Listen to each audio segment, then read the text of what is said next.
요나서 묵상 29일째 주시는 하나님의 말씀, 요나서 3장 5절 말씀입니다. 니느웨 사람들이 하나님을 믿고 금식을 선포하고 높고 낮은 자를 막론하고 굵은 베옷을 입은지라. 아멘. 앞부분에서 우리가 요나서에는 4가지의 장면이 연이어서 나온다고 말씀을 드렸죠. 하나님께서 요나를 찾아오시는 장면, 그리고 그 하나님을 피하여서 다시스로 도망하면서 폭풍 만난 배 속에서 일어나는 장면, 그리고 물고기 뱃속의 장면, 또 이 3장 4장에 나오는 니느웨에서의 장면입니다. 이 4번째 장면은 어떻게 보면 요나서의 마지막 결론이라 할 수도 있고요. 앞에 있었던 3가지의 장면 속에 명료하게 드러나지 않았던 여러 복합적이고 잠재적이고 불확실하고 불투명했던 모든 사건의 의미가 명료하게 이제 드러나게 됩니다. 요나 자신 속에 있었던 신앙의 본질이라 그럴까요? 아니면 자신도 알지 못했던 자기 자신의 모습이라 그럴까요? 이런 것들도 분명히 드러나면서 하나님과 마지막으로 신앙을 놓고 하나의 결정점을 향해서 달려가는 그런 장이 이 3장 4장의 마지막 장면입니다. 거기에 이제 요나가 가서 하나님의 심판을 전했더니 니느웨 사람들 안에 반응이 일어났죠. 니느웨 사람들이 하나님을 믿고 금식을 선포하고 높고 낮은 자를 막론하고 굵은 베옷을 입은지라.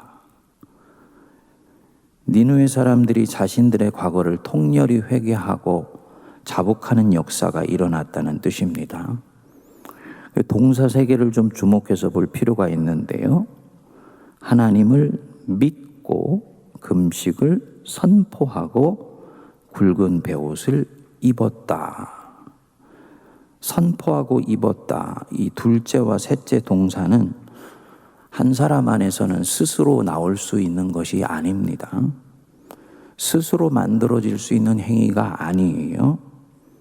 첫 번째 동사, 믿었을 때만 나올 수 있는 것이 금식을 선포하고 굵은 베옷을 입으면서 하나님 앞에 자복하는 것입니다. 그러니까 뒤집어서 얘기하면 진정 믿게 되면 둘째, 셋째 행위는 오게 돼 있는 거죠. 또 진정 믿게 되면 둘째, 셋째 행위는 따라와야 하는 것입니다. 회개하고 믿음이 옵니까? 믿고 난 뒤에 회개가 옵니까? 믿고 나서 회개가 오는 거예요. 그러니까 은총이지요.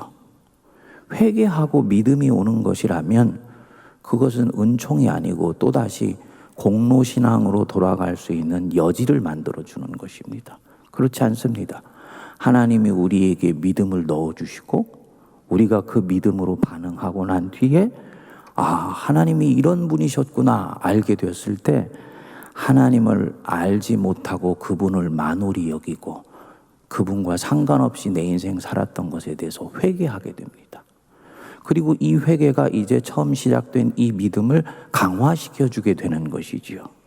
그러니까 둘째, 선포하고 입었다. 이 말은 관건이 앞부분에 믿음이 전제되어 있는 것입니다. 그래서 결국 이 3개의 동사에서 관건은 첫 번째 동사입니다. 하나님을 믿었다. 이 믿음은 지적 동의의 수준이 아닙니다. 통회하고 자복하는 자기 부정으로까지 나가는 믿음입니다. 그러니까 굉장히 중요한 부분이 바로 이 믿음인 것이죠. 지금 이것이 누구에게 일어났습니까? 니느웨 사람들이에요. 니느웨 사람들이 하나님을 믿었다. 지극히 평범한 말씀 같지만 어마어마한 의미가 숨어 있는 말씀입니다. 묵상해 보면 첫 번째로는 하나님께는 불가능한 일이 없다라는 것을 말씀하는 것입니다. 아브라함이 하나님을 믿었다, 이게 아니에요. 이스라엘 사람들, 하나님을 믿는 선민 이스라엘 사람들이 하나님을 믿었다, 이런 종류가 아닙니다. 니느웨 사람들이 하나님을 믿었다. 악독이 가득한 자들이고 그 악독이 하늘에까지 상달된 자들이고 하나님과는 전혀 상관이 없고 그분을 전혀 의식하지도 않으며 심지어 그분을 만홀히 여겨서 하나님 믿는 백성을 조롱하고 핍박하던 사람들이 하나님을 믿었다. 지금 이 말씀입니다. 여기서 이 믿는다는 말이 히브리어로는 아민, 우리가 쓰는 아멘이지요. 내가 믿습니다. 그 일이 일어날 것을 내가 믿습니다. 바로 이 아멘인데, 이때까지 왔었던 이 요나서를 앞부분을 살펴보면 이 단어는 여기에서 딱 한 번만 썼습니다. 우리 두 번째 장면으로 넘어가 보셔서요. 풍랑 만난 배. 거기서 배에서 선원들이 하나님을 두려워하여서 하나님께 제물을 드리고 서원을 했죠.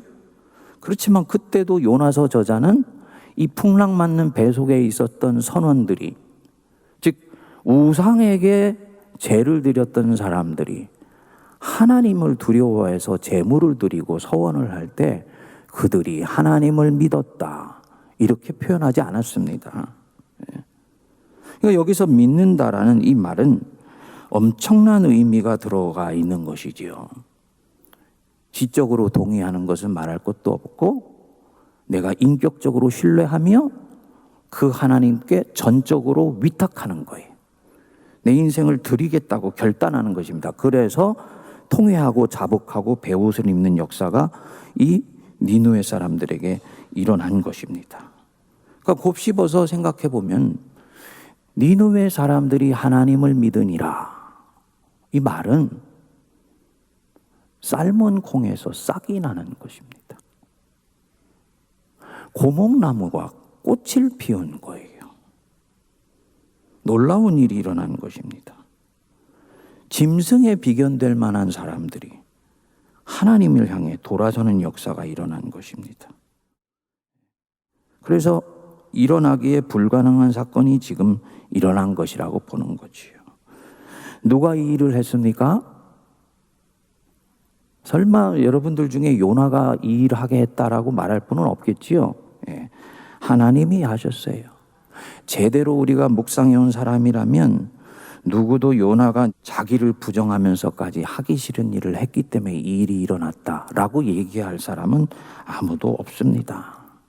사실은 기독교 신앙 안에서 이 인간의 공로설과 은혜설이 치열히 부딪혔습니다만, 그 믿음이 깊어지고 하나님을 바르게 알고 자기를 바르게 자각하게 되면 사실은 자기가 한 모든 것들은 다 하나님의 은혜였다라는 것을 고백하게 돼요.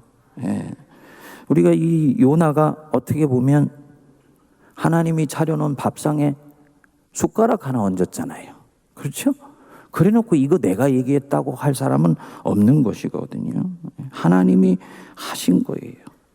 가기 싫어하는 사람 억지로 가도록 설득하시고 타이르시고 나중에는 궁지에 몰아넣으셔서 행복한 항복, 해피 서렌더, 요거 받아내셔서 그 입술을 통해 이 일을 이루셨 거지요. 만군의 여호와의 열심히 이를 이루시리라. 우리가 하나님을 믿는다 하면 이 믿음은 하나님이 바로 이런 분이라는 걸 아는 데서 오는 것입니다. 그분은 니느웨 사람들을 당신 믿게 하실 수 있는 분이야. 하나님이 정말 어떤 분이시냐? 썩은 고목에서 꽃을 피우시는 하나님이다. 로마서의 말씀대로 하면 그가 믿은 바 하나님은 죽은 자를 살리시며 그리고 없는 것을 있는 것으로 만드시는 하나님이시다. 그게 내가 믿는 하나님이고 우리가 믿는 하나님입니다. 이 하나님을 내가 제대로 믿는다면 바랄 수 없는 중에도 바라고 믿을 수 없는 중에도 믿고 보지 못하는 중에도 보고 들을 수 없는 중에도 들을 수 있어야지요. 예. 사실 근데 묵상을 해보면 이 놀라운 사건은 이미 예견돼 있었어요. 이 요나서 묵상이 참 재밌는 게 뭐냐면, 이 요나서 전체가 예레미야서나 이사야처럼 막 66장 혹은 막 50장 이렇게 넘어가면 앞부분에 있었던 일들 뒤로 가면서 잊어버리지 않습니까? 근데 요나서는 딱 4장으로 되어 있으면서 아주 컴팩트하게 압축되어 있으면서 사건이 긴박하게 진행이 돼요. 그렇기 때문에 이미 3장에 와서 네 번째 장면을 묵상할 때도 1장에 있었던 첫 번째 장면의 잔상이 독자인 우리들에게 이미 그려져 있습니다. 한번 첫 번째 장면으로 다시 돌아가 보시지요. 하나님이 요나를 찾아오시는 장면. 니느웨에 가서 심판을 전해라. 이 장면은 이 네 번째 장면에 와 보니까 이 첫 번째 장면에서 이 네 번째 장면은 이미 일어나도록 예견되어 있었고 예정되어 있었던 거예요. 하나님이 이미 결심하셨기 때문에, 즉 니느웨 백성들을 회개시키셔서 당신 백성 삼으시기로 결심하시고 작정하시고 다짐하셨기 때문에 요나에게 찾아가셨던 것입니다. 그리고 요나도 그 일을 짐작하고 있었어요. 하나님께서 보실 때는 당연히 일어나야 되는 일이지만 요나가 볼 때는 그 일은 절대로 일어나서는 안 되는데 일어날 수 있기 때문에 도망간 것입니다. 그러니까 요나가 볼 때는 나를 통해 지금 불가능한 일을 하시려고 하시는구나. 그렇기 때문에 요나 편에서는 이 불편한 일이 일어나서는 안 되니까 도망을 갔던 거지요. 그리고 그 일이 결국은 일어났습니다. 무엇을 얘기할까요? 우리는 대부분 우리 인생은 네 번째 장면에서 살지 않더라고요. 다 첫 번째 장면에 살거나 두 번째, 세 번째 장면을 지나가는 중이더라고요. 첫 번째 장면을 산다는 얘기는 지금 내게 일어나는 이 사건이 무엇을 의미하는지 막연히 모르는 채 그냥 하나님을 바라보면서 살고 있는 단계입니다. 어느 날 도적같이 내 인생 속에 하나님이 쑥 찾아오셔요. 내 입에 기도말을 넣어주십니다. 이게 첫 번째 장면입니다. 어느 날 누군가를 위해서 기도해야 되겠다는 열망을 갖게 됩니다. 또 무엇인가에 대해서 하나님의 마음으로 선한 소망을 갖게 돼요. 그런데 현실로 돌아와서 생각해 보면 그 일은 안 일어날 것 같아요. 이게 다 첫 번째 장면에서 살고 있는 우리 인생 국면을 얘기하는 것이죠. 아니면 그 일 때문에 이리저리 삶이 꼬여서 두 번째, 세 번째 장면에 여러 가지 풍랑을 만난 인생이나 물고기 뱃속에 있는 그 삶을 지나가고 있는 것을 보여줍니다. 근데 이것을 전체를 다시 통으로 묶어서 본다면 내가 첫 번째 장면에 살고 있다. 무엇을 얘기합니까? 첫 번째 장면에서 주님과 내가 동행하고 대화하면서 뭔가 갖게 된 어떤 영적 감수성 혹은 어떤 마음의 소원, 기도의 제목, 그것이 선한 것이라면 그 일은 반드시 일어나게 되어 있다는 것입니다. 포기하지만 않으면, 바랄 수 없는 중에도 바라면 그 일은 일어나게 돼 있는 거예요. 인도를 향해서 기도하고 있었던 언더우드 선교사, 하나님이 어느 날 기도 중에 찾아오셨지요. 너는 왜 조선을 위해서는 기도하지 않느냐? 이 말씀에 강력한 영적 충격을 받아서 언더우드 선교사는 한국에 오게 되지요. 그래서 언더우드 선교사를 통해서 하나님이 하신 크고 놀라운 일을 우리는 이미 알고 있어요. 그게 네 번째 장면에서 일어나는 일입니다. 그렇지만 주님 편에서 볼 때는요, 너는 왜 조선을 위해서는 기도하지 않느냐라고 이 말씀을 하실 때 이미 이 네 번째 조선에서 일어날 크고 놀라운 일들은 예정되어 있었던 것입니다. 그래서 언더우드 선교사를 찾아가셨던 거예요. 묵상해 보면 우리에게 큰 은혜가 되지요. 하나님이 지금 나로 하여금 꿈꾸게 하신다. 나로 하여금 무엇인가를 소망하게 하신다. 기도하게 하신다. 내가 지금 이 자리에 와 있는데 아무리 생각해도 이 걸음은 내가 선택해서 온 걸음이 아니고 하나님의 인도하심 속에서 온 걸음이다. 하지만 내가 현실의 눈을 뜨고 볼 때는 내가 바라고 꿈꾸고 계획하고 소망하는 그 일은 일어날 것 같지 않아. 그렇지만 이 요나서를 통해서 볼 때 뭡니까? 그 일은 이미 요나를 찾아오실 때 예정되어 있기 때문에 결국 일어나게 되어 있다는 것을 너희가 믿으라는 것입니다. 모든 잠재태 속에서 현실태를 볼 수 있어야 되는 것입니다. 이게 믿음인 것이지요. 전에 말씀을 드렸지요. 정말 내가 하나님의 선한 믿음을 갖고 있으면 겨자씨 하나를 들고 새소리를 들을 수 있어야 된다.